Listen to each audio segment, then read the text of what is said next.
What is up, people of the internet? It is time for another episode of the Unnamed podcast, Yay! episode We still have two. no name now that I think about it. Yeah. I forgot about that. Yeah. All right. So it's episode two. And Yeah. again, we have on Technoc. I can't messing this up, man. Sorry. Saccharine. Just call me Saccharine. Don't Yes, worry. yes, It's Saccharine. I have that issue in both real life and video games, so I just call me Saccharine. Okay. Saccharine back again. We tried to get this other guy in, but he hasn't responded to my emails. So first topic. Actually, you want to tell me what's happening in your life right now? Not much right now. My video card got a little bit stuck with the ventilator, and Oh, I have half of the PC right now open, so I have another ventilator. And yeah, uh, not much right now in my life. Video games every now and then when I have time. yeah. Man, I had the weirdest week. Yes, I had the weirdest week on Wednesday. I was walking home from school. I don't know why I was running, and then there's like this little dog, and I was like, there's a park there, so I was running down like the hill into the park, and I don't know why I kept on running. I don't know why I kept on running. I don't know. It's just primal instincts. And then I hit the side of the slide so hard that my glasses fell off. Ouch. Yeah, I hurt a lot. And oh my god, yeah. So what's the first topic we should talk about? We have here on the list about the situation on Destiny, the hate that Bungie saw on his live stream Yeah. about the Dreadnought. Wow. So I mean, after you told me about it and I started looking at the hate, Jesus, yeah, they they got very real with those things. it got really serious there. So do you want to start or do you want me to start? Go ahead first, you. So Wow, that my grammar just fucked up there. Sorry. yeah, Uh, you go first. okay. So I already made a video about this, but I kind of want to extend what I'm saying. Like, I don't support death threats. I don't support any of that kind of stuff. But I kind of felt how Bungie was treating the community. It was gonna lead to that, like look at Warframe. As I said in my video, like look at Warframe. You know, they do ride along streams a lot, and it's like there's barely any hate there. I think it's just mostly because of how rough Destiny started off in the first year. Like now, Mm. yeah, a lot of stuff has been fixed, but I just think that that's one of the biggest reasons why there's so much hate. And yeah, so what's your point on that? Well, yeah. Like they were kind of similar to Battlefront. That is you could say the most recent disappointment that everybody was thinking big things about Destiny. Hmm. The way Bungie promoted it, the way everybody was looking at it, because also it was one of the big games for the next gen consoles. And suddenly, when we have it, they were saying it was like of online MMO Hmm. game. It was so lucky of content. Like Yeah, there's there's nothing, well, compared to many other games, like in this case Warframe, you really don't have a lot to do. There's very limited things that you can do after you get to the end game. And like, I mean, I do not support either hate comments or anything of those things, but unfortunately Bungie, uh I hate to say this, but Bungie deserves it in a point, like yeah, deserves that people do not trust them, people just trash talk about them. And well, unfortunately we know that people are quite fanatical about things and they get very, very dramatic with the topics they really get into. In this case, they, wow, I mean, death threats, that's quite another level I haven't seen quite in a while in yeah, gaming. But Destiny had such a high expectation, and in the last years, by far short amounts of time, they managed to fulfill those expectations. But the rest of the years, of these 2 years, have been quite empty. And maybe they put this in like the Sparrow Racing on the Crimson Hearts, but it's not enough content. Like compared to many other games that they kind of try to be on the same level, they're not in terms of content, so players can stay on the game. So it's quite disappointing that they really try to bring up the Destiny back to its former expectation. Mhm. Like that's right. Like explaining the design of the Dreadnought that should have been before the launch of the Taken King, Yeah, and that would have been something great. Even though if they didn't show much of gameplay content, that would have been a nice, you could say, a snack for gamers. yeah, But right now at this point, it's like they're trying to throw you like candies when you really want the big dish, the steak, the stick there for. yeah, And I don't know, it's like they're treating people like yeah, they're expecting them for to wait for them, but t- I mean they haven't show anything else for the progress. They haven't show anything for people to say, "Hey, this thing is going to be great in the next 2 months or something."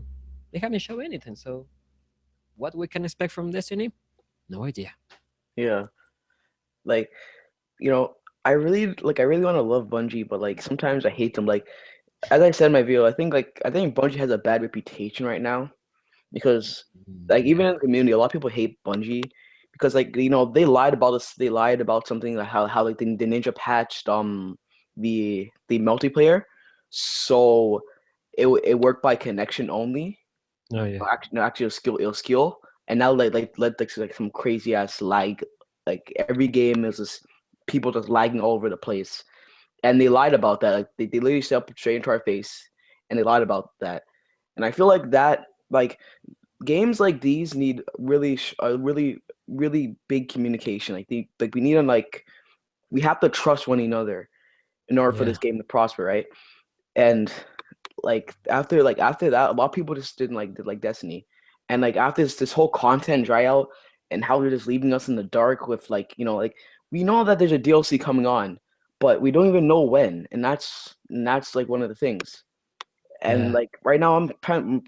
Once a lot of people don't really talk about this, but you know, why would I play Destiny right now? Like really, this is yeah. why I look at games. Like, what's stopping me from playing another game right now? Nothing. And I No. really feel like Bungie's like panicking at this point. They don't know what they're doing because Bungie, when Destiny was released, it released unopposed, right? So it was kind of like Mhm. this easy way, right? And Advanced Warfare wasn't really that well received. Like some people liked it, and but Destiny stood out on top for a lot of the time back in Yeah. 2014. From probably wait, it was 2015, right? I No, told it you. wasn't. Oh, wait a second. It wasn't 14. Yeah, Yeah, it's the in 14. like winter of 14, I think. I don't remember exactly. I think it's on September or something. I totally forgot. Yeah, but at that time there weren't many games for the next gen consoles. Like Destiny was the big thing. Yeah, Like, what was this game? You could say like the Gears of War for Xbox or yeah, uh, Killing Zone for Sony. Like hmm Destiny was the big thing for yeah, the next gen, but right now they have so many things that so many more options for players that they decide to go away for better things. And you're right, there's not much even for leveling stuff like getting the new gear for the wraith. You can do it only once per week, which isn't a bad idea considering how hard it is and about a way to balance things. But once you get it, like, what do I do with this? There's not an incentive. Uh, and yeah, the communication is very important. There's this game in for PC. It's called Fracture Space. It's spaceship combat, yeah. and there was a time when the developers were doing every Friday or Saturday of every week. They were doing a stream, and they would play alongside the players and the community. It was Wow. at the moment it was quite small, the community. It has been growing up, and the game, even though it's still on alpha stage, like it Hmm. has been like a year in alpha stage, but it has shown an improvement, and they're constantly getting in communication with people, and they managed to fix many things that people were annoyed by it, because they, they're like, there's this relationship between the developers and the players, Mm-hmm. where the players go and tell what they want to the developers, tell them what are the problems in the game, and the developers go back to the gamers, tell why you can or you cannot put some extra content, why this thing is not working, and that they will fix it. And eventually they do.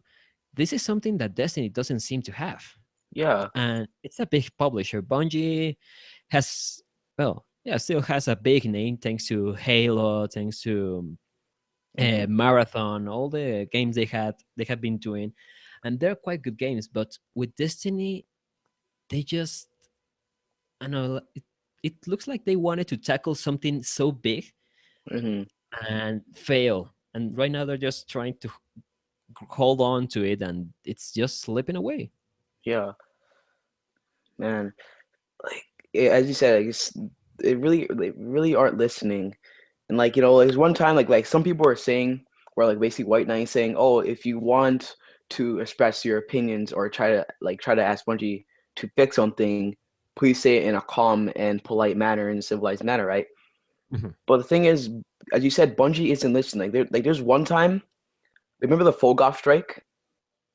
That isn't in like the Yeah, higher level Taken King strike playlist, which is like 280 and 260, right? yeah. And we asked for that like so long ago. And even to this day, like 5 months later after the Taken King has launched, they still haven't fixed it. And that's what I mean.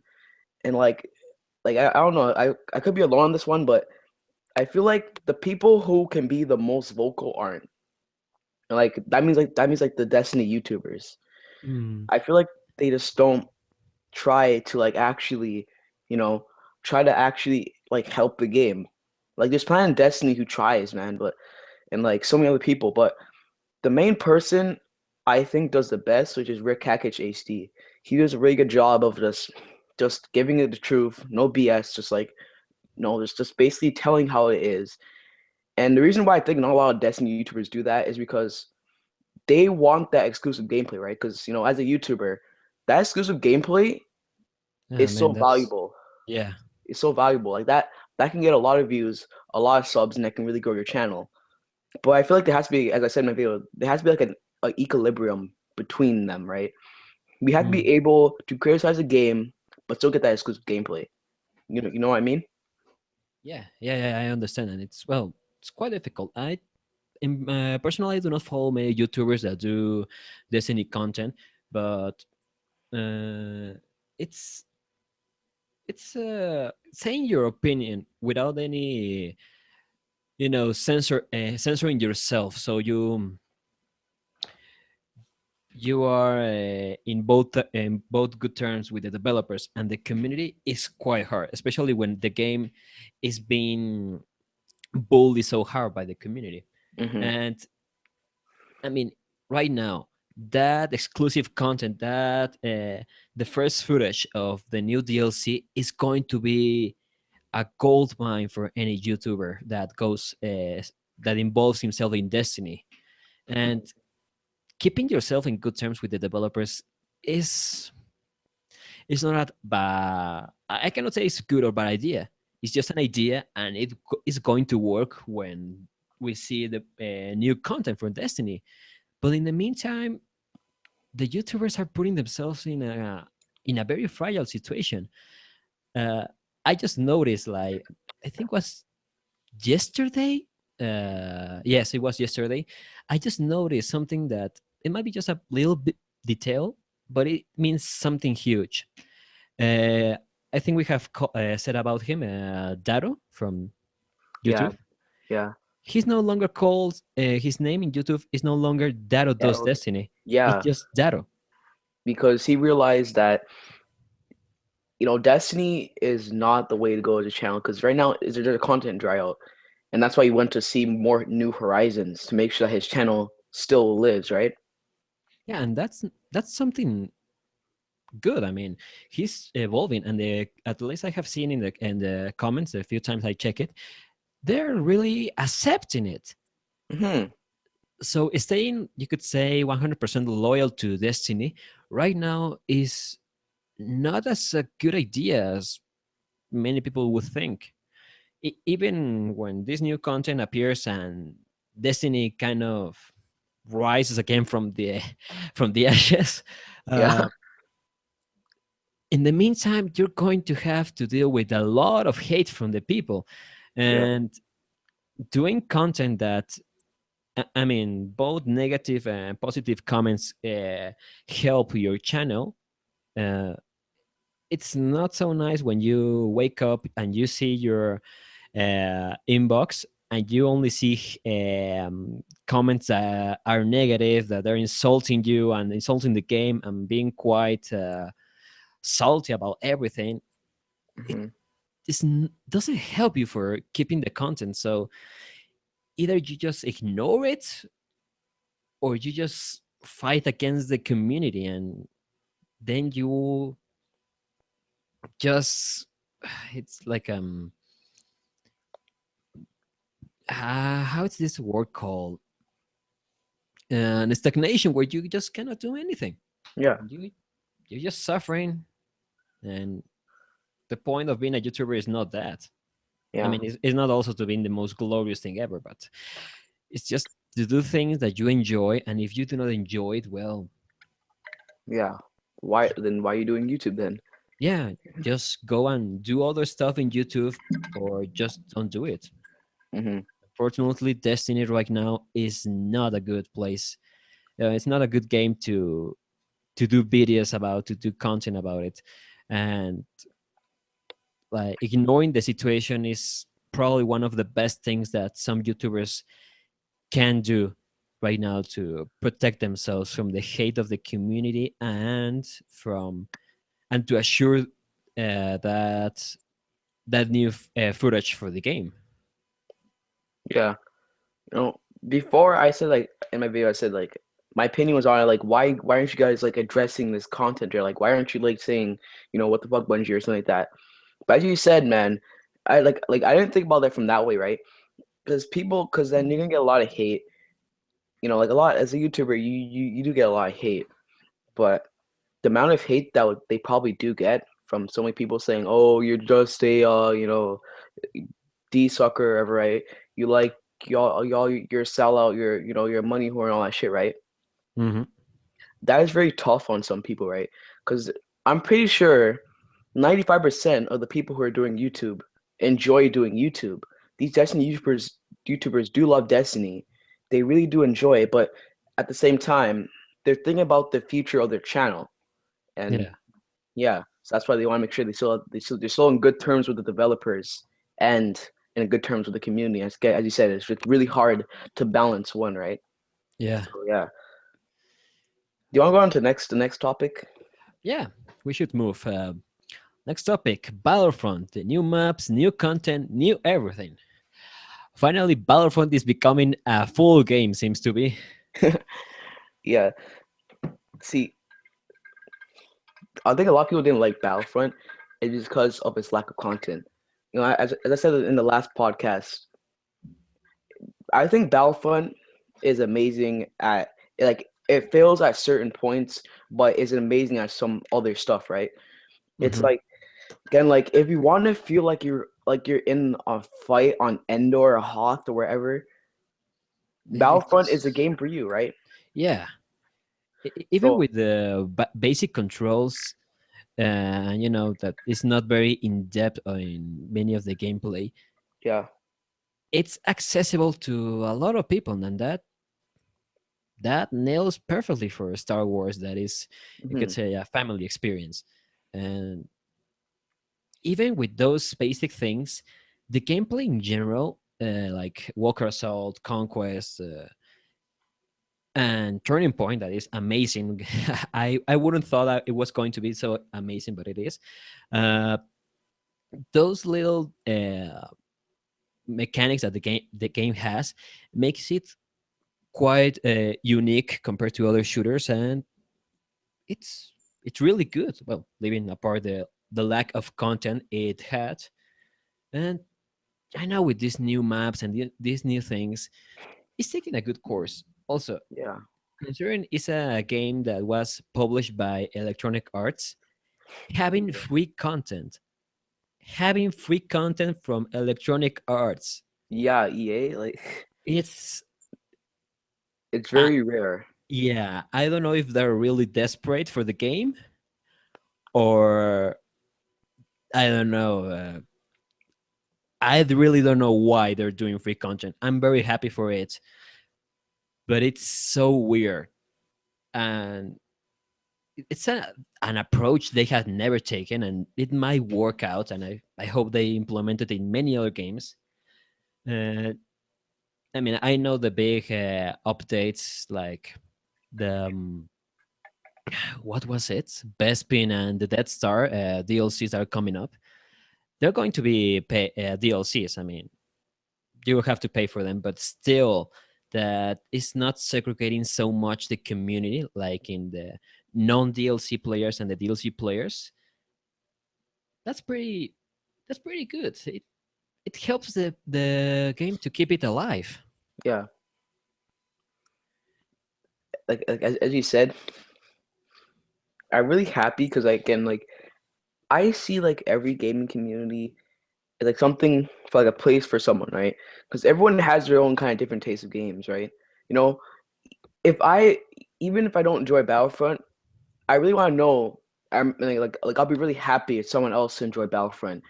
And I really thought that EA was just gonna like use this as like a quick cash grab. Yeah, but Yeah. I was actually surprised it went around like actually making DLC, and that's really great for people and the fans of Battlefront. And like it's like I guess like some people didn't like the old Battlefront fans didn't like this new Battlefront, but the people again like people who love this new Star Wars Battlefront, I'm happy that they have content to play with now because as one gamer to the next, I care about you. I care about you, and yeah, Yeah, it's. I mean, in the end, this game is quite a fulfilling experience, like that hasn't been in a while. Like Star Wars was quite dead for some time, and I mean there was this the Old Republic and some emulators from Star Wars, and yeah, it wasn't so fulfilling in some aspects. Like I mean, story wise, the Old Republic is an amazing game. It's quite good, but in gameplay, it just recreates a lot of things I do not like a lot, and there wasn't very action paced good games for Star Wars. And Battlefront really nails nails it, and the support that EA looks like it's giving to it. It looks more like a mm, you could say more like a long term game. Like they're hmm planning to have it live for. I mean, I'm going to take here quite a leap of faith, but I think they will take it for like 2 years and a half. yeah, They will be supporting it during this long time until they get Battlefront 2 or I don't know, another Star Wars game. And for them to be supporting a game in a way that it's for long term means they care about it. They care about the people. It's not just I mean, of course, we're talking about EA. It's always about the money, but they give a little bit more of.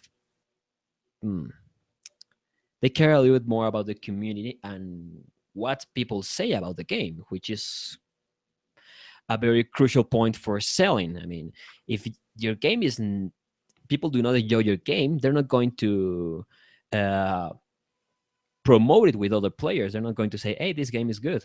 You should try it." Instead, they will tell other people not to waste money on it.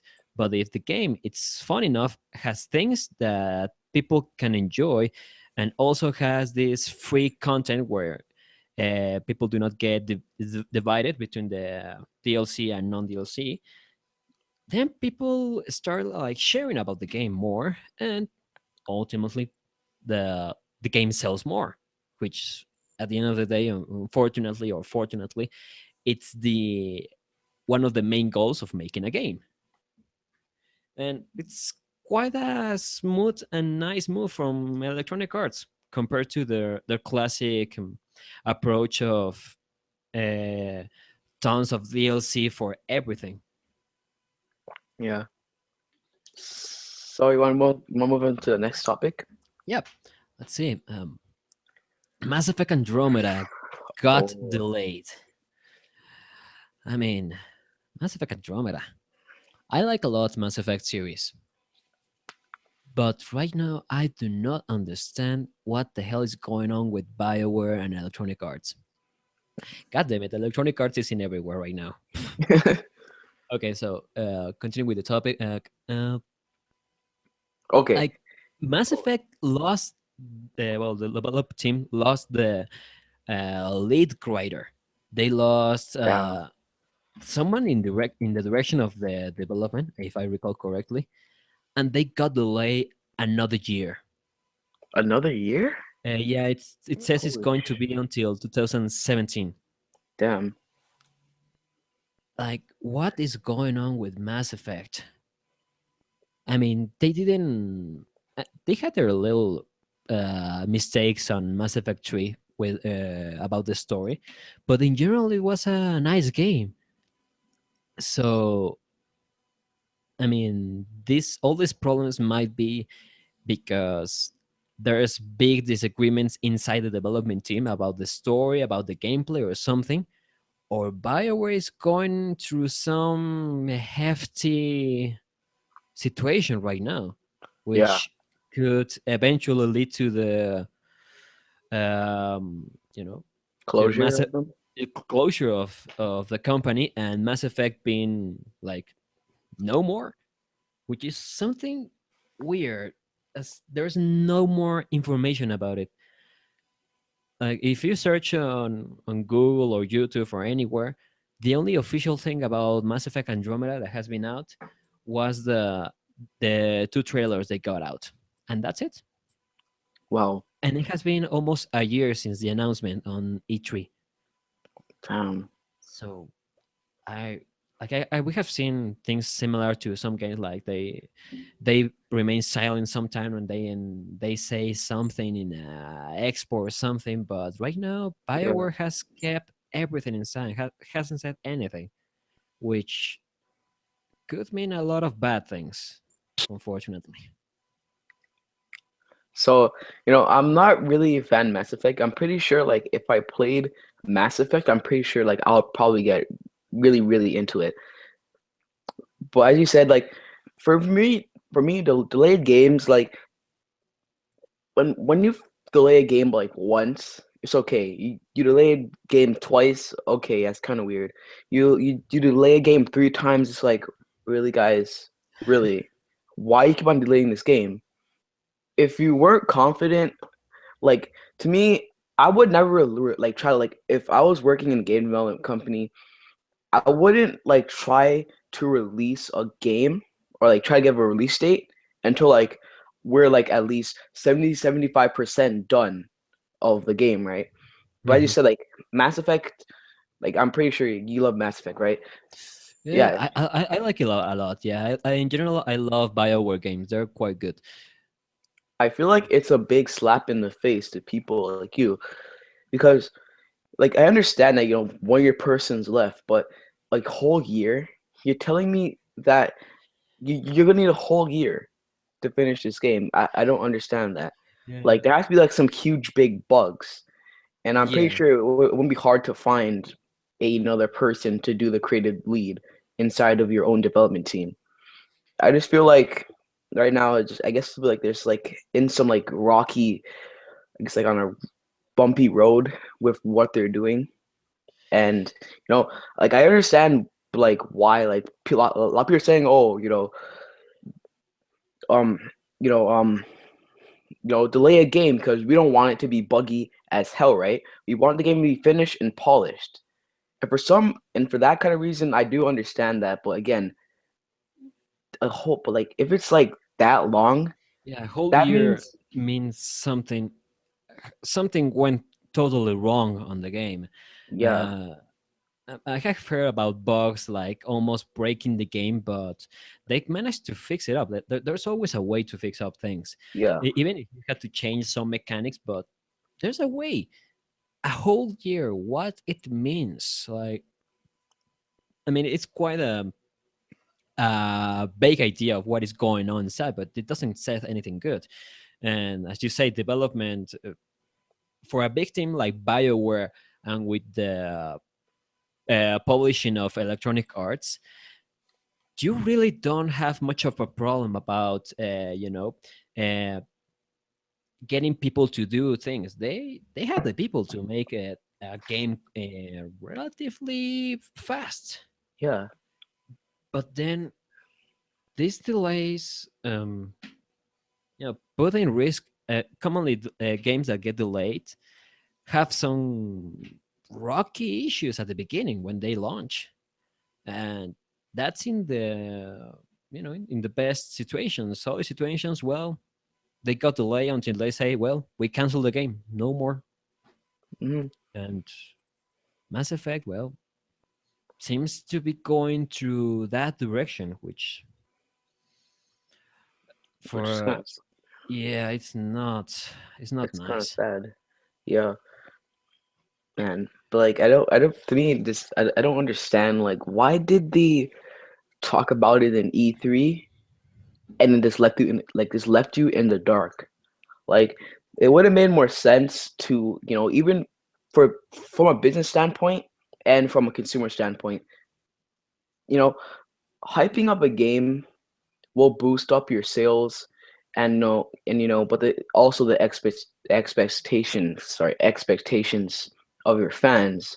Hmm. But Mass Effect fans have been waiting a long time, right, for this new game, right? Yeah, it has been since, let me tell you quickly. Mass Effect 3 was launched on March 6th of 2012. Damn, that's like that is Four about, years. yeah, 4 years. Wow, 4 years. I Like, mean, BioWare has still launched other games like Dragon Age Inquisition and mhm, what other game? I don't remember what other things they have published. And they keep their fans on. But the fans that are looking forward games like Mass Effect, these sci-fi RPG games, mhm, they they haven't got anything since 4 years ago, yeah, and even for some time you would consider like Mass Effect is no longer coming. Then we see the trailer and it's okay, yeah, we're finally getting a Mass Effect. Suddenly, we delay the game another year. it, Okay, if like, 4 years without knowing anything means yeah, that the game had some issues for development. Like if they, mm, I would even dare to say they were planning not to make Mass Effect, mhm, so they might have problems actually with people not really wanting to, how to say this, to make the green light for the game. yeah, I mean, I consider they already have the green light because it was shown on E3, one of the yeah, biggest yeah, mhm, events of gaming of the year. So mhm. suddenly saying no, we're not going to make the game. Yeah, it's really, really, Weird. really like, yeah, be really weird, right? See, the thing is, I think that BioWare, I'm not sure about this, but like I think they're kind of like a little bit not like incompetent about it because Destiny was a really huge project, just like how Mass Effect is. Destiny was a little bit bigger, but Joseph Staten like and for some Hmm. reason, there's theories about why he left because of the story and everything. Yeah, but But still watch, the stories. I mean, even if you make like this a little twist in the story that a lot of people didn't like, and I mean it wasn't like the entire community, like it was like you could say 50-50 between saying okay that ending was good and the others half saying the ending was poor, but yeah, still that isn't good enough reason make one of your creative team just live like that. Like, then what possibly could be? Unfortunately, we are not inside Bioware, and we cannot say anything like to be 100% sure. But I mean, all the speculations do not go to a nice. Uh,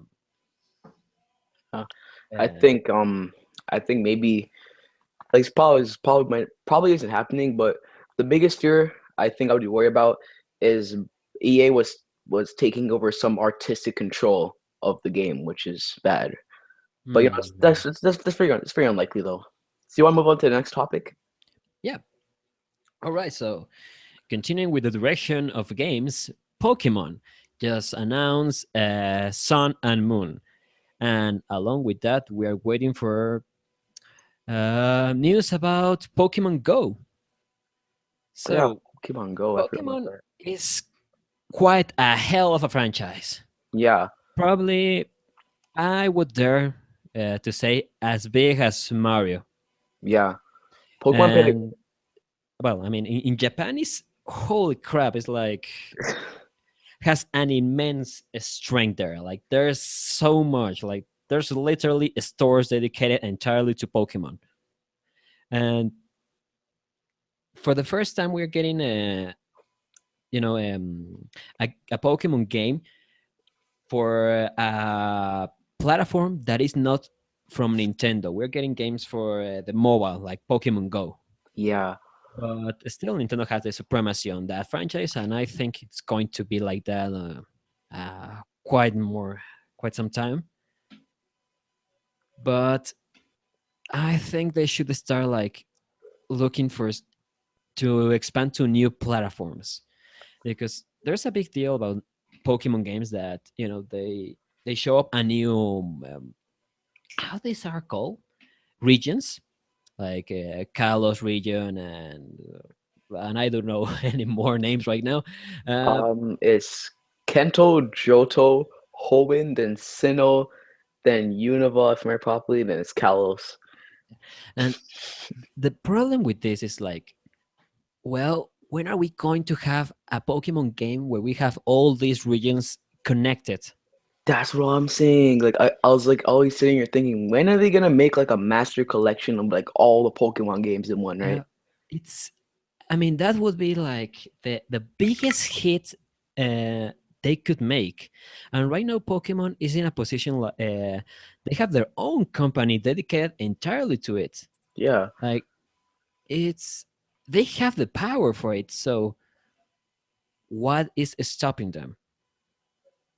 I think that they're just not ready to do it yet. I think that like and because right now you can see like they're running out of ideas for Pokemons and Pokemon games, right?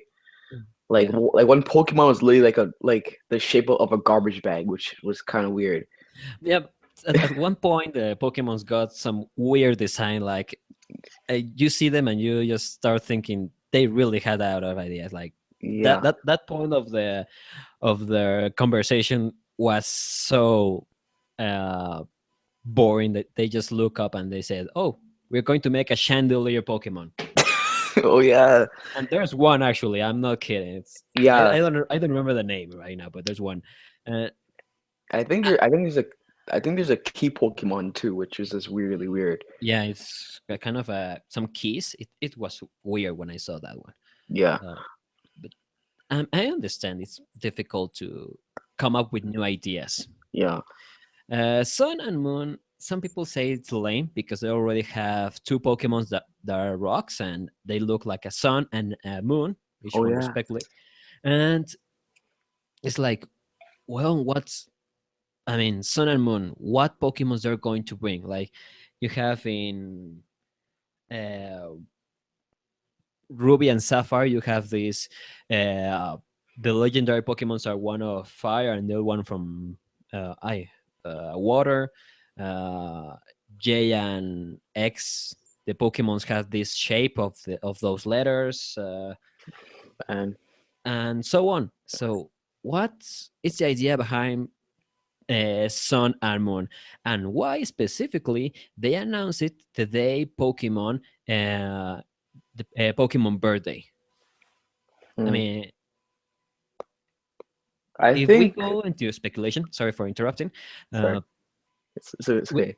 we could say Sun and Moon is going to have something far big and innovative to be announced such an special day for the company.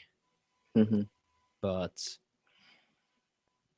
I don't know because they have kept their traditions so heavily. Like there's many of the mechanics in Pokemon are still the same from the first games.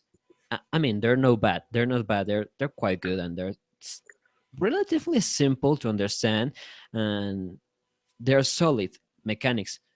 But they haven't like gone into unknown territories, you could say, where they experiment a lot. They always go for this solid places where they know they're going to be good at.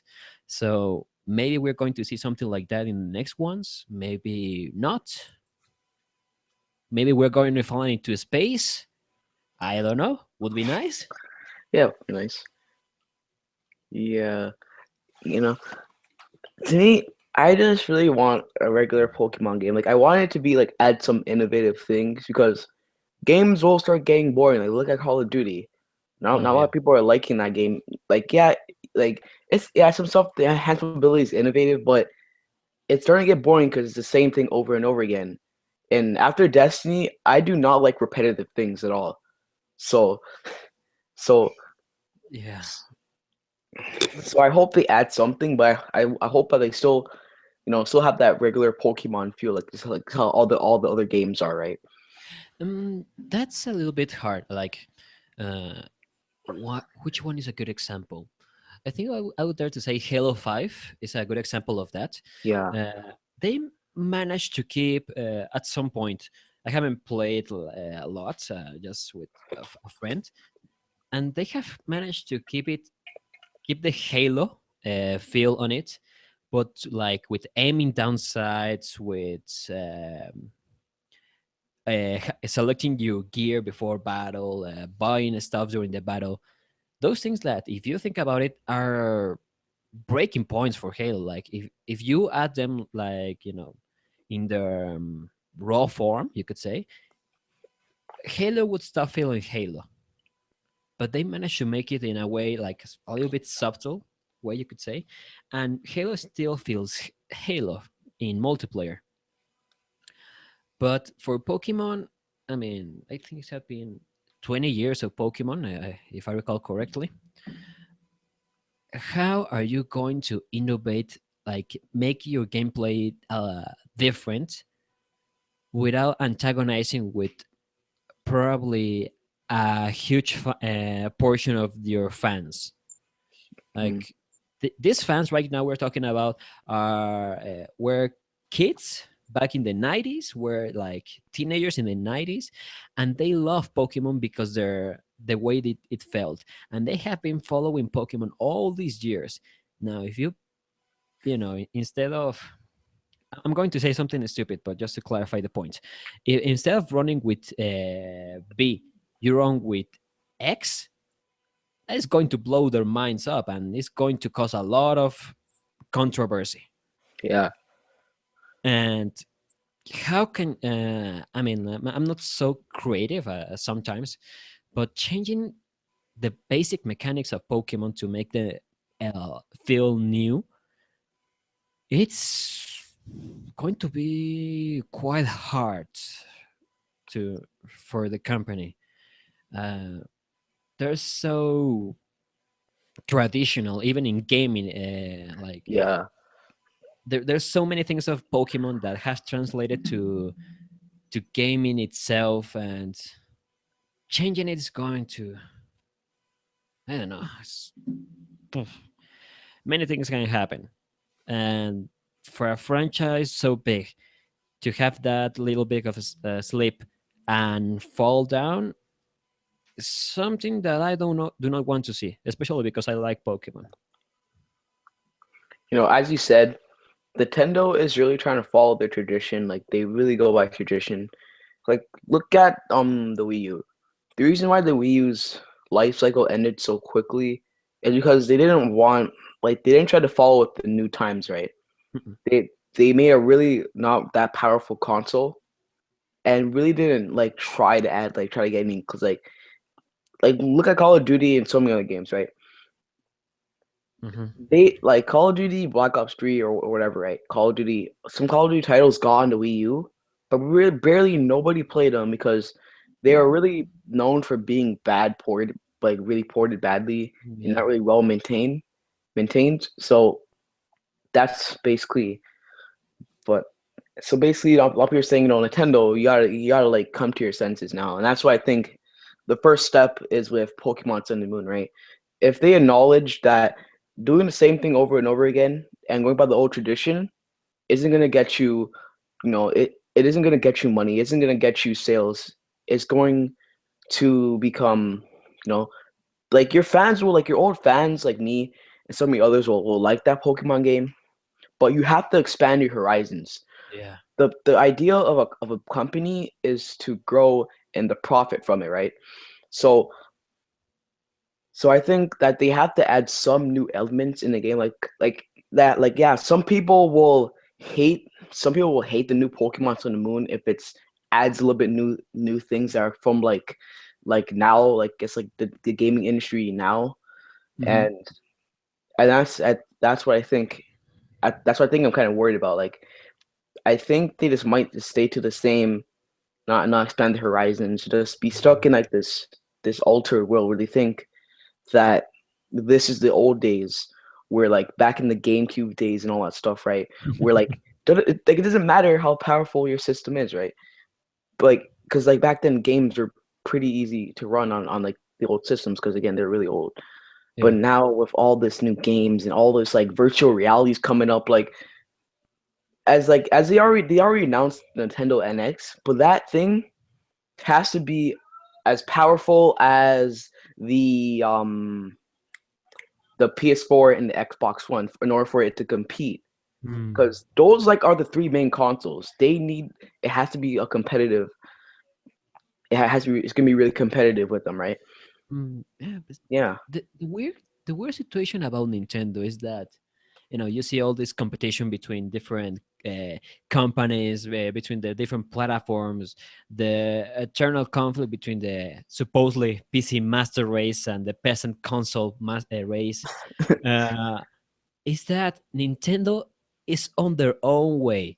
Like everybody just fighting, having this gigantic epic battle, and Nintendo is just rolling around in their own path, like in nothing in the world. They're with no curse, and even they sometimes do some weird things like um, this thing that they make a lot of videos as how was this was called.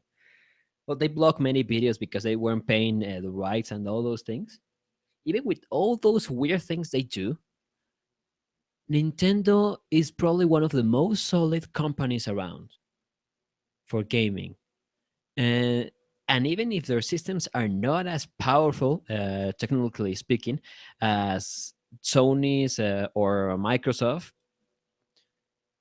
their systems are extremely reliable.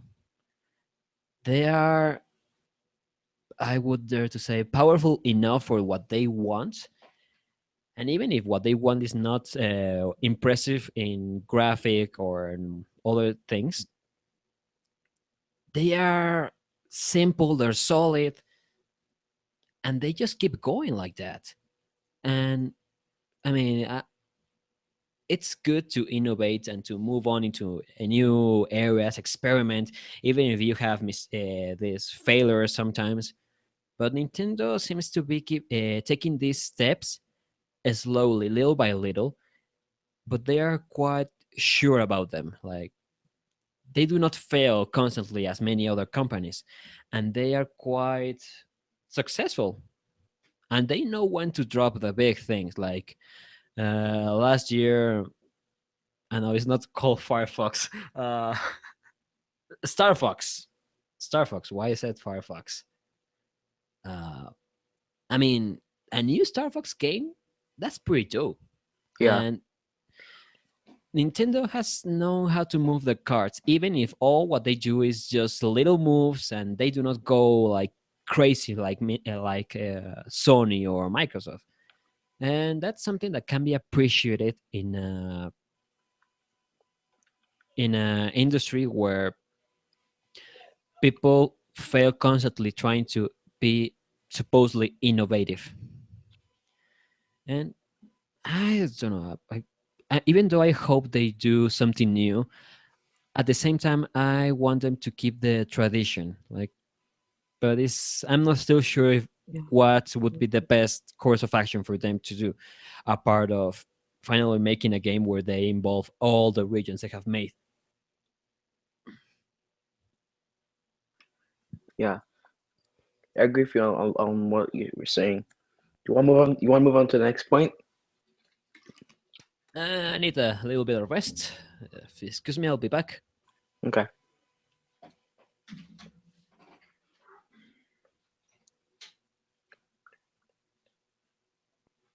Derp, derp, derp, derp, derp. Okay. I'll be right back. The, the Unnamed Podcast. Gonna take a little break. We'll be right back.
All right, I'm ready. Is my microphone even up? I think it isn't. I know it is.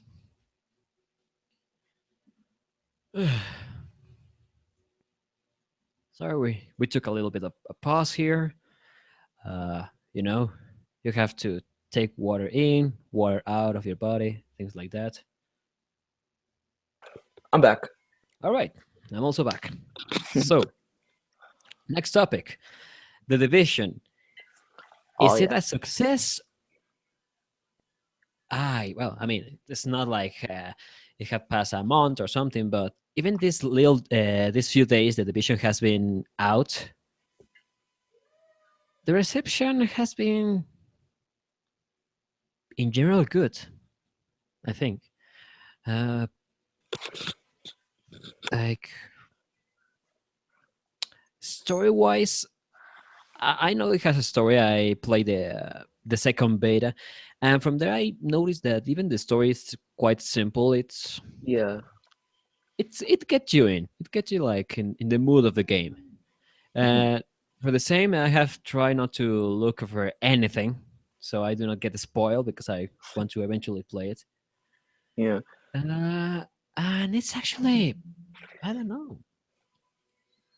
It seems like it's going to, after all, even though people were saying it might, it might going to be um, taking the position that Destiny had. Yeah. I do agree with you on that one. Because again, like Destiny, not a lot of content in the game, right? And how do I see it? The division, no, like division is like Ubisoft. Fresh. yeah. And Ubisoft, they already have a DLC planned.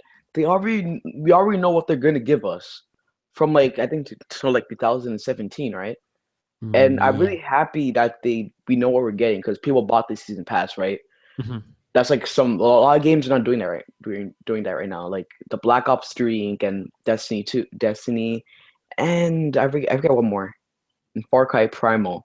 I know it's gonna be DLC for that, but Mm. they already gave us a roadmap, and I'm really happy for that.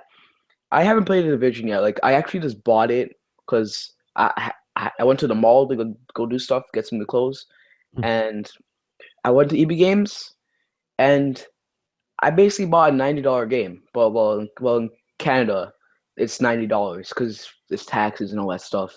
Oh. The game's like $17, 70 like $80, and the taxes are like $10. So it's craziness, man. It's craziness. Yeah, it's same here. Yeah, but I watched a review video of it, and it seems like that they nerfed like I guess they kind of like downgraded the PC graphics because again, PC Master Race or something like that. Their Yeah, graphics, the yeah. There. beta's graphics were like really good. Hmm. So from what I know, like the story, like I watched some gameplay of it. The story, it seems okay. To me, it kind of feels like it's a little bit average. But again, I haven't played it. From what I have watched, it seems a little bit average, which it's okay. Like if it's like I'll still play an average game, but I wish like they could have went a little bit farther. But like the whole backstory of it, amazing. I really do like the idea of it, and yeah. What's your thoughts about it? Well, actually, uh, I, I mean, I'm going only to say about my experience in the beta. Uh, I have avoided seeing any content because I don't want to spoil me the story or yeah, little details I want to discover by myself. So in general, the gameplay on the beta was by far extremely solid. Like I would say, it wasn't like wow, the most innovative or intense. Well, it was intense in some points, but in general, it was solid. You could rely, in the abilities, in the different things you had to do, and that is something that even for the multiplayer, that the Dark Zone. Um, Even though there's some mechanics that are still were kind of clunky, like the rogue status, but well, that happens when you put a machine to decide if somebody did it on purpose or not. But well, uh, the problem, the PvP part fills up the expectations. Like there's this game, Eve Online on the PC. The player versus player in that game, it's kind of harsh in some points. Like if you die, you lose your ship, you lose your weapons, Damn. you lose everything. I mean, you keep your money because it's in a bank account and nobody can like get into your supposedly bank account.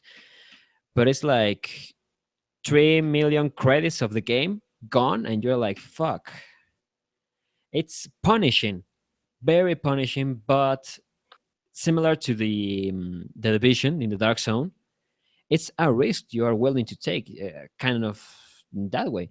And not everybody on the dark zone is going to attack you. You can rely at some point that you're gonna be fine if you're alongside some players, which in Eve Online commonly happen that if you saw somebody on you could say the dangerous areas, you would be hell sure is going to shoot you down.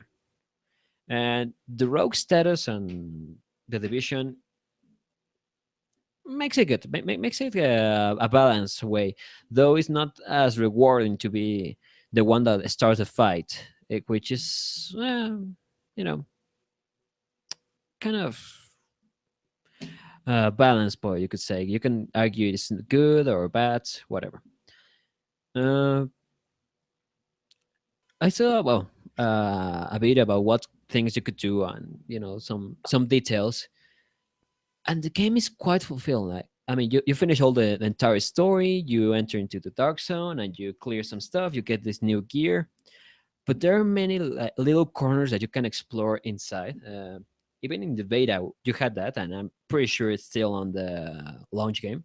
That you could go inside some apartment buildings, and it was amazing. I really felt amazed that you could navigate between the flats, check different loot you could find. Well, I mean, it wasn't like wow the greatest machine gun you find there, but it was more like cosmetic. But that you could have this kind of exploration and reward you in a way in that kind of way. It's amazing. Also, no loading screen. That's might sound Damn. small, but no loading screen is pretty good for an open game or open world game like the Division, even if it's only a fraction of New York and not entirety of the city, which might be expanded later. Yeah, like one of the things I really do like in open world games is exploring, and I see a lot of games shying away from that, like a lot of open world games shying away from that. Like I feel like you should get rewarded for exploring because that's some ways people play. Like Yeah. in Fallout 4, people play like that sometimes. They just go exploring. They say, F the story and quests. We're just gonna explore all over the place and kill a bunch of shit.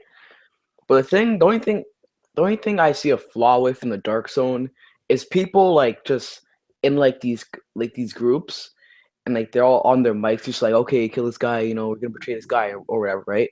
Mhm. I feel like that might be a little bit flaw. So I hope like there's gonna be a matchmaking system where you're able to buddy up with people just in case, because like 3 versus 1, you're going to lose.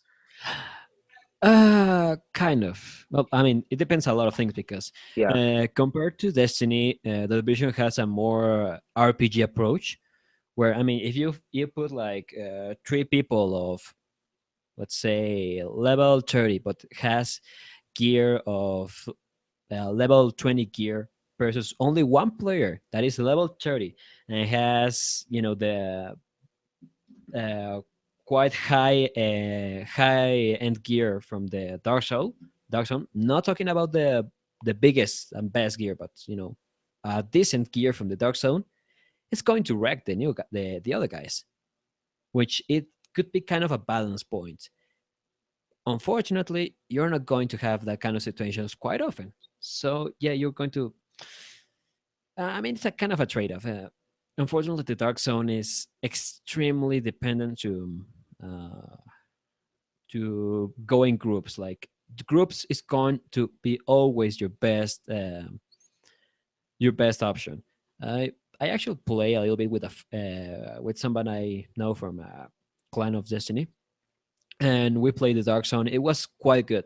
Then I said, well, he's not online right now. I'm going to play. Holy crap. I learned how to survive in the Dark Zone alone. And it was amazing. I mean, even though you could say it's one of the downsides that being alone in that area is not as good as being in group, it's so exciting, at least for me. I was exploring, moving from one side to another, but always keeping an eye in for both enemies that NPCs that after a while you learn where they are and it's not such a problem, and players which are always on the move and you do not know if they're good or bad.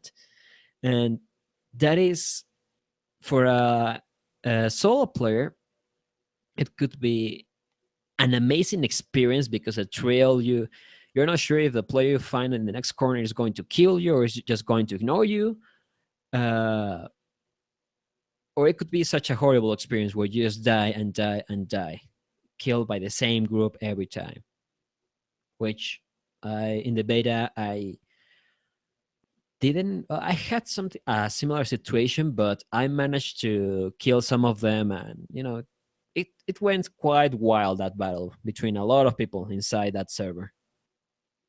But it it has this double-edged sword that's mentality that it can be Uh, something great if you are alone, or it can be something terrible. yeah, And I kind of yeah, feel like the biggest way to relate the Dark Zone is like The Walking Dead. Have you heard of The Walking Dead? yeah, totally. Yeah, I kind of feel like it's kind of like that. You're out there, and like you got all these people that you just don't know, and like you have to keep an eye on them because they can kill you at any moment, anytime, right? And Yeah. that's what this kind of is, right? It kind of like you have like that paranoia that someone might shoot you, and it's just that's what creates makes the Dark Zone even better. You have that sense of fear when you have like a bunch of stuff loot on you and you have to extract it, right? And Mhm. like it just gives me a lot. It's giving me a really like adrenaline rush when I play the Dark Yeah, Zone back in the beta. that is probably one of the strongest points. It's because of the division, and I think that is going to be probably one of the things that will maintain the division for quite a while. Is that you have that rush, but it's not in limited space, like you could say a raid or a difficult mission compared to Destiny. It is in an open environment where you can explore a lot of corners, a lot of places.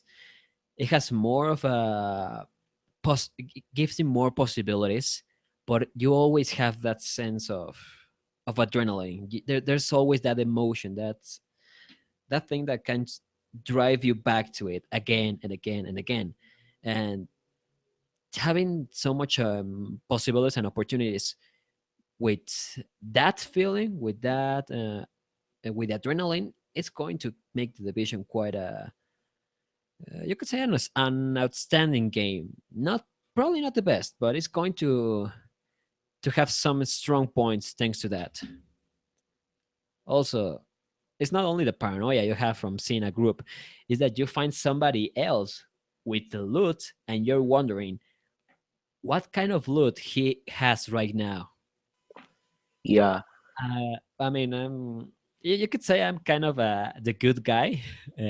Sometimes I'm a dick. I have to admit it, yeah, but in general, I'm a good guy. And at least playing the beta, I had that sense of I see this guy that turns his back on me and is just, you know, being dumb.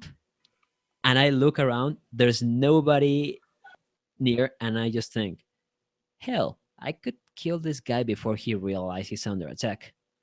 And I just decide I ran to the other side. I ran the other direction so I do not kill him and get rogue because it gets also terrifying being rogue. It's super paranoical, but I mean, both being the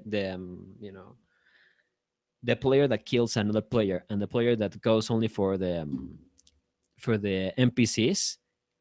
Both sides have the adrenaline on it, and that's something good. Something that sometimes in open PvP environments doesn't happen often. yeah. I totally agree with you on that. Like when I was playing Division Beta, the NPCs were really hard to kill. Actually, Oh yeah, I really like how like they kept the danger of the players and the NPCs on an equal playing field. You know what I'm saying? yeah. And so, and also like I am in like back in the Dark Zone when I was playing in Dark Zone, I was like that guy who just go around killing a lot of people. Like I'll be saying this pun like, hey, when will I shoot him? You know, when will I throw that grenade? When will I stun him and all that stuff, right? Yeah. I was just sitting there waiting for him to like get my extraction belt so I can kill him there. You know? it's I mean, it's quite probably the strongest point of the game. And oddly, well, curiously enough, it was one of the most criticized thing back when the game was, people didn't knew a lot about it. And in general, I'm happy seeing it's. I mean, at least for the moment, it's taking a good turn. It's taking a turn for good. The Dark Zone enjoyable, it's fun, and it's rewarding above anything else. People feel like it's worth the time going in and spend the time there.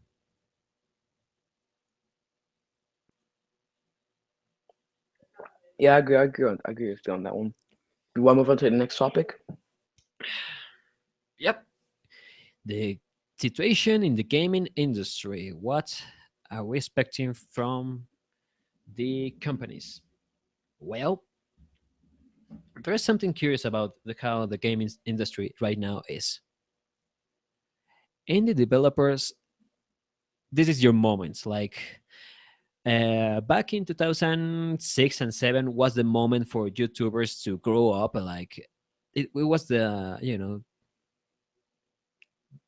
biggest moment to be a YouTuber, and that right now the ones that grasp that opportunity right now are in a very good spot. Right now, indie developers, it's especially for no, actually both for both consoles and PC.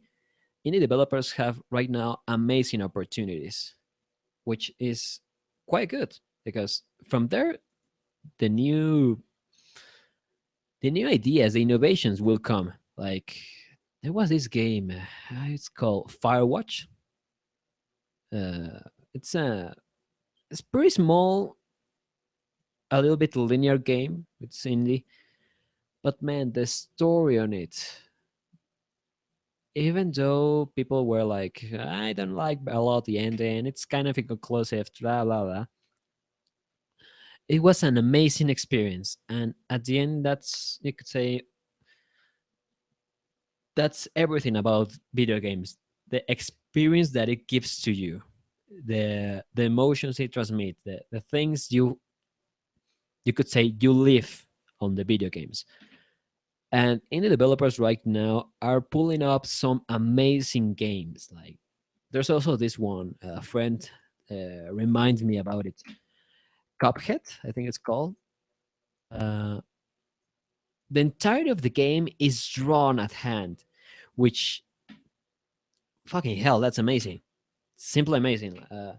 I haven't seen there haven't been a game like that, even though the mechanics are you could say similar to other games like Metal Slug and Super Meat Boy, The Binding of Isaac. But the way the game is made is something fucking innovating. I'm sorry for the word, but as if I haven't been saying bad words all the stream. Uh, but Cuphead is quite an amazing game that is. I don't know when it's coming up. It's I think it's in June, and it's a game developed by only 3 people that got the attention Damn. of I think it was Sony or Microsoft. I don't remember which of those got the attention. And their game is coming up to one of the big consoles. An indie developer. Similar situation to No Man's Sky. Also, big expectations for that game. We do not know how it's going to turn out, but from uh, from small developers, the games are managing to get out and change the industry, which was a big issue a few years ago when we had the games from the same publishers every year and there was not much of a variety. And right now we are having that, which is quite amazing. And also it forces the big companies to change, to adapt, and that will bring new possibilities to everybody. Yeah, I do agree. I actually might pick up that game we're talking about, but you know, I really do agree with like indie games. Like I really find that the best and most high quality games come from indie developers. I feel like it's just like some weird thing where like these other companies just think, okay, we're really popular, everyone's gonna buy our games. Let's just make it some plain average thing, right? But like Yeah. with these indie developers, just like bring up all again, as you said, like all these creative ideas. Like look at Five Nights at Freddy's. You know, No. now Yeah. I Yeah, mean, even though I do not like a lot that game in yeah, many aspects, I won't deny it was quite a success. yeah. Like it was made by one person, only one person. It was. I really don't like horror games, but it did well. It Mm, really did show a precedent for what games could actually be, and showed that there was something new in our gaming industry, and that's it's not no recycled stuff, right? And like all these like plain average ideas. yeah. Like I feel like all these indie developers are like, I guess, like I don't know, like a person, like I guess a really revolutionary person that is Mm. pioneering new innovative things. Yeah, actually, because I mean, if games are made always by the same persons, we're going to get the same things. And right now, we're getting, well, all these indie games from new people is going to have new ideas. And right now, there's a lot of companies that are getting rising up with amazing sales, with amazing games. We have Star Citizen, that is one of the an amazing game, not only because the things are going to be in the game, but because it was a game 100% crowdfunded, and it got like $5 million, something like that. It was an astonishing number of money that they got only from the people. And right now, this is possible. Back in the day, it wasn't, and you would have to wait for somebody to do it. And right now, there are tools, there are ways to make it. There's opportunities for people to say, I want to make this game, I have this idea, and I want to experiment, and they go and do it. Even, well, we are unfortunately going to get these weird small games that really, they're clunky, they have bad graphics and things like that. But I think that it's it's a price we should be willing to pay in order to give people the opportunity to bring new ideas. Yeah, I totally agree with that. You know, some reason I find the best games, like the really good games, are being crowdfunded right now. Look at Shovel Knight. Oh yeah. I played it. I played a little bit of that game, and I really did enjoy that game. It was really fun, and I wish I could. I like right now. I have no money right now, so I'm not. I might later on buy it if I get money. But I will. That game was made by someone new. It was made by like it gave a new, fresh perspective on a game, and that is what we need in this gaming industry. I think we need to have like more new ideas to come up, right? And that is what's happening with so many people. But I wish like big companies who are making these big games, I wish they went. I wish they thought of more new ideas that are really awesome and really mind blowing, right? Yeah. I mean, some of them are doing it, but I mean, it's time. They're still experimenting. They're moving forward into things they haven't done in the past, like making big online games for consoles, which back in the day was almost impossible. They're right now, taking the steps into new territory, but still they're not going full into it. Like they're just like, I'm going to just pick a little bit here, and if it's okay, I might going to do it. They're not going full into these new territories. They're not risking enough. uh, I mean, I understand why they wouldn't, but sometimes the risk of the rewards are far bigger than the risk, and they should try it at least. Like,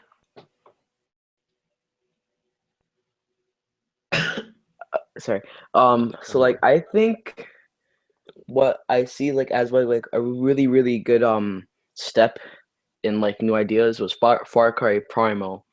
Like I really like how like they took a big huge step from making the game like because like Far Cry was just had guns and there's no Yeah, guns because it's in the prehistoric era, right?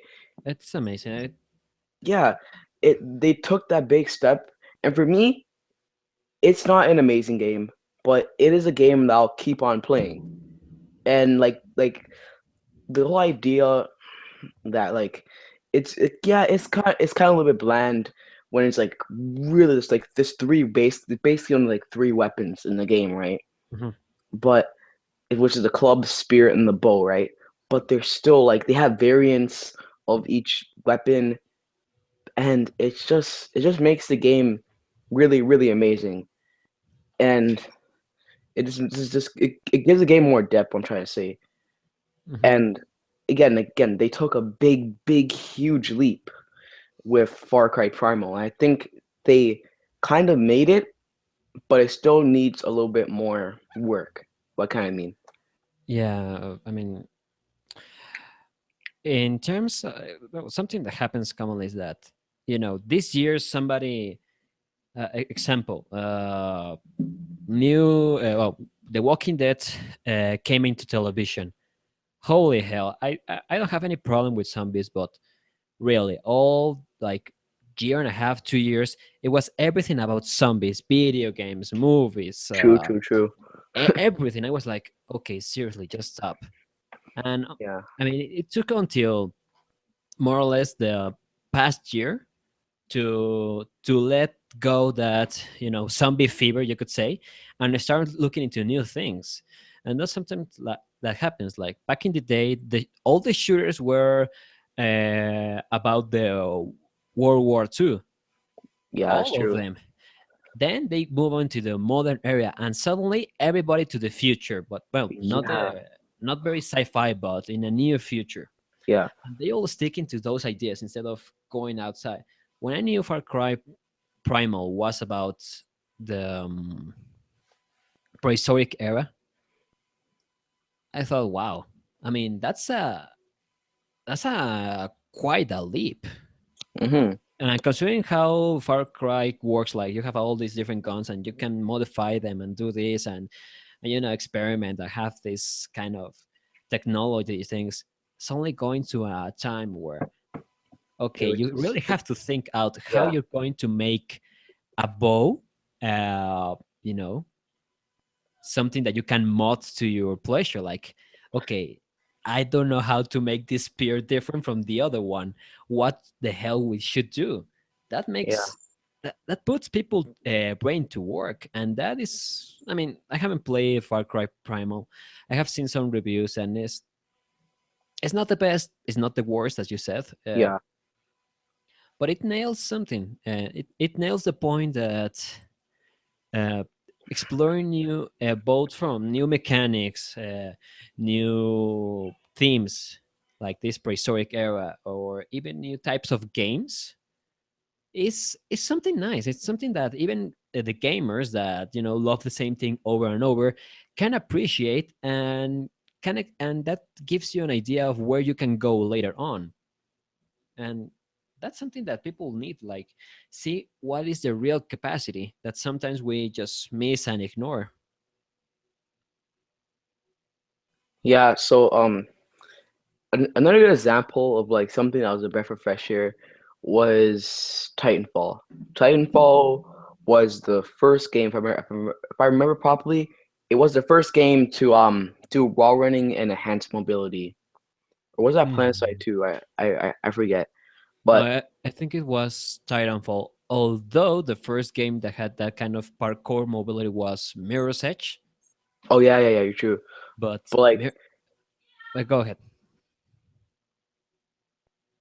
wait, I'll be right back. I gotta do something quickly. Okay.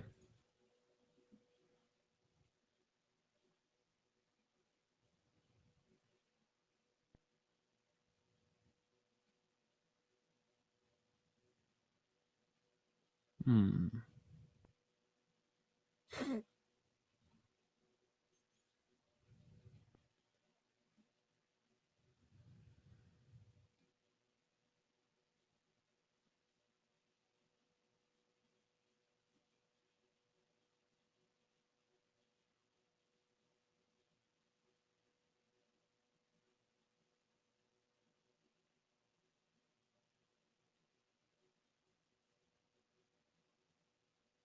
Hmm.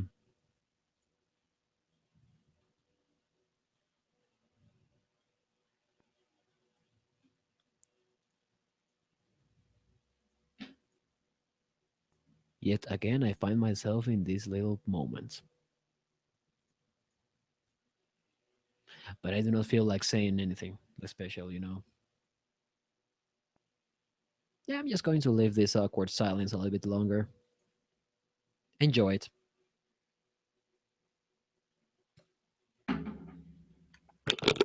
Sorry, my mom needed me to help her with something. But back to what I was saying. Call of Duty Advanced. Sorry, Titanfall. Titanfall was the first like game to implement that into a shooter, right? This cool parkour thing, and Yeah. to me, it kind of like it was innovative, but I think it didn't play a huge role in like the advancement of the shooter experience, right? Like Yeah. like it was good to get away from someone, but I felt like it didn't really help that much. Like I didn't think it was a good gameplay mechanic. And that's like kind of the example of what I'm starting to say is they tried, but they kind of failed in a way, right? They took a Mm, big risk, but they kind of failed. I mean, it's sometimes it's difficult, like knowing exactly what is going to work and how it's going to work. You just have to go and try it. In this case, I think that the main problem about Titanfall maybe was that the map design didn't help as much for that mobility. Like, it still had the classic layout of a shooter, and that layout permits well, still lets the players to shoot and be capable of being effective in combat while being on the ground normally. And it wasn't as rewarding to be parkouring all over the map as just standing in a corner, just camping like in any other shooter game. Yeah, uh, really do hate those campers. Oh yeah. Mm, Also, the one thing I forgot about that is Titanfall, right? There's Titans, and they tried something else again with the Titans. With the Titans, I think that worked. Like that actually worked out well. I think yeah, they took a big risk, and they I think they made out with that one. yeah, they actually the Titans that were actually, even though the game wasn't as good as many wanted to, the part of the Titan of was nicely implemented. I mean, Oh even though I'm not sure if it can be modified a lot, the Titans or not, but still, it pulled off quite nice. I mean, it seemed fun, it looked fun, and at least from my perspective, I wanted to try it to see how it controlled and felt, and that is good enough for me to say they nail it, uh, compared to like any other mechanics they had.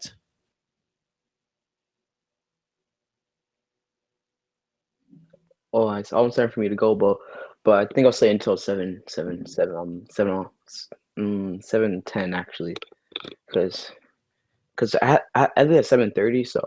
But I think we did that topic like really like how long did we talk about that topic? I have no idea. I we start. We're actually going to be like 2 hours into this thing. No, Yeah, we actually one and went. 40 minutes. We're about like 1 hour and 28 minutes into this stream. Yeah. So do you want to do one more topic and then wrap it up? Mm, let me think. Let me think. Let me think. Let me think. No, not for the moment. I mean, I think we have covered quite a lot, and for the moment, it's good to just leave it like that. Just Yeah. wrap it up. So yeah, I guess okay. Yeah, guys, this is the end of the unnamed podcast. And we still haven't thought about podcast of the name for the podcast. It's gonna be called the Unnamed Podcast because it still hasn't been named. Yeah. But yeah, hope you guys enjoyed it. Make sure to check out Zach Green's channel down in the description below. I think I'm actually gonna spam it in chat. I don't know. I might Alright. get banned from my own chat. Probably not gonna happen. Is it possible? I have never tried that. Like, I just imagine like somebody enters into his own house, and the police arrives, and what the hell are you doing? You're arrested. But it's my own house, so like I cannot God, get inside. But you entered through the window. You broke the window. Like, well, I left my keys inside. I don't know. It would be quite a weird situation to see, to be honest. But anyway, yeah, I yeah, got totally out of topic right there. yeah. So yeah, I think okay. I guess we're finished here. Yep. Okay, guys. So see you probably the second week after this. Yeah, like in 15 days, more or less. I think yeah, probably on the week of the 24th because I had to finish my book report and yeah. So hope Mm, guys enjoyed it. damn We'll it. see you guys later. Peace. Peace out, guys. Have fun.